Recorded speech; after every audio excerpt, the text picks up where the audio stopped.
Saat ini juga 10.000 yang masuk, yang kami evaluasi 14.000. Jadi ini sekilas saja mengenai gambaran kinerja kami tahun lalu dan tahun ini. Lanjut. Yang TR lebih banyak lagi Bapak Ibu sekalian. TR itu yang rumah-rumah ya, Bapak Ibu punya rumah-rumah itu kan wajib SLO. Dari tahun 2015 sampai sekarang itu rata-rata hampir setiap tahun 3 juta yang masuk. Nah perbedaannya kalau yang TR ini ketika masuk sistem si Ujang Gatrik tidak diverifikasi tapi langsung terbit SLO TR. Jadi masuk lewat LSPPLN nanti langsung terbit SLO-nya. Pengawasan kami saya sampaikan tadi kalau yang TR ini kami langsung lakukan uji petik. Jadi kalau kami temukan di lapangan misalnya SLO-nya terbit tapi tidak ada elite yang datang, istilahnya SLO bodong, hanya terbitkan sertifikat, itu elitanya langsung kami bekukan Bapak Ibu sekalian. Jadi itu sanksi kami.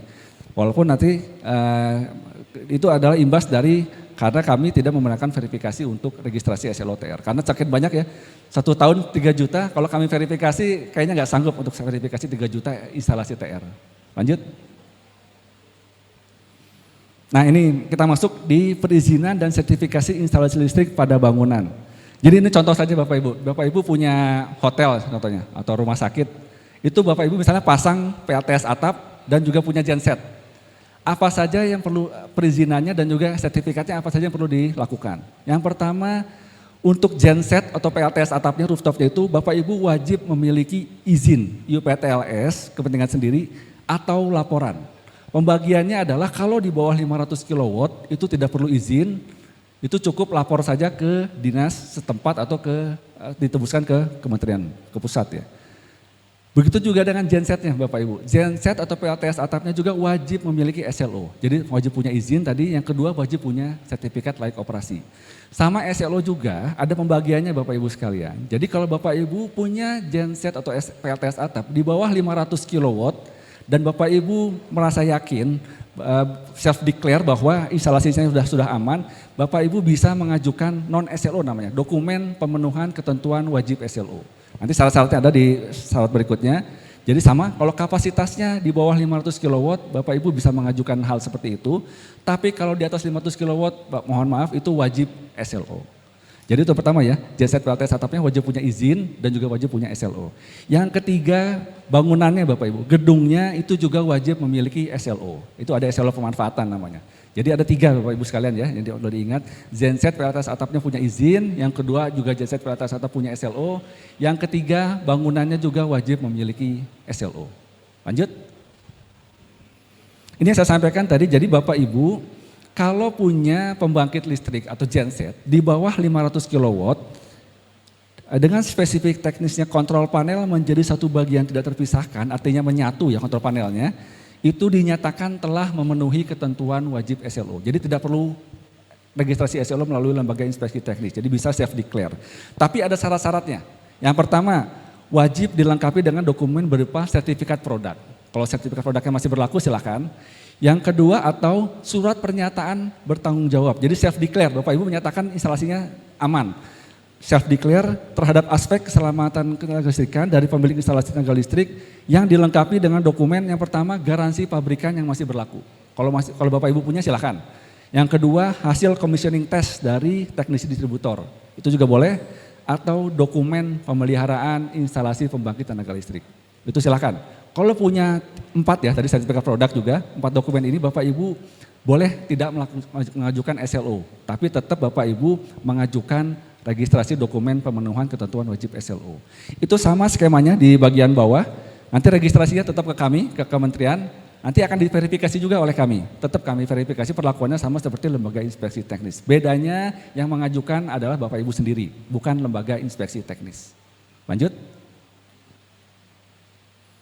Nah tadi yang saya sampaikan jadi sistem intinya di sini sistem PLTS atap ya, kebanyakan yang instalasinya terpasang menyatu pada satu rumah atau bangunan sama digolongkan dengan pembangkit listrik yang memiliki kontrol panel yang tidak terpisahkan. Jadi contoh tadi PLTS atap itu adalah salah satu contoh pembangkit yang boleh non SLO karena dia sistem kontrol panelnya menyatu, kita anggap menyatu. Kalau di bawah 500 kW. Lanjut. Ini juga mungkin yang perlu saya sampaikan terkait adanya dualisme perizinan di bidang ketenaga listrikan. Jadi Bapak Ibu mungkin sering didatangi ya yang punya genset terutama didatangi oleh Naker, didatangi juga oleh teman-teman ESDM. Nah di sini mau saya sampaikan 5 bahwa menit lagi, Pak. 5 menit lagi. Oh ya, siap Pak. Ini soalnya ini utamanya Pak di sini Pak. Definisi perizinan ini. Jadi kami sampaikan bahwa Bapak Ibu sekalian, jadi dulu kita pernah mengadakan koordinasi dengan Dinas SDM dan dengan Naker dan juga stakeholder terkait.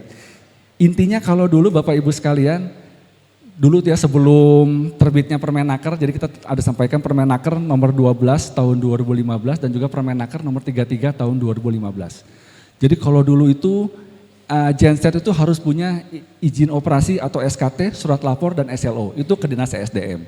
Dan juga pengesahan tenaga pesawat atau genset ke Disnaker kalau dulu. Sekarang sejak adanya Permenaker tahun nomor 33 tahun 2015 dan ini masih berlaku, saya semalam masih cek di sistem JDI hanya Kemenaker itu masih berlaku Bapak Ibu sekalian. Jadi nanti kalau Bapak Ibu punya genset cukup memiliki IUPTLS atau laporan dan SLO dari Dinas ESDM atau Menteri sesuai kewenangannya. Kalau izinkan dari Dinas, kalau SLO dari kami dari Kementerian. Tidak ada lagi pengesahan pesawat tenaga genset.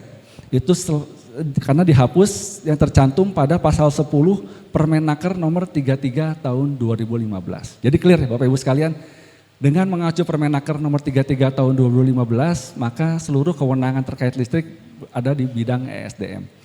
Mungkin saya juga ingin menyampaikan pesan ke teman-teman Dinas ESDM di Sumbar ya.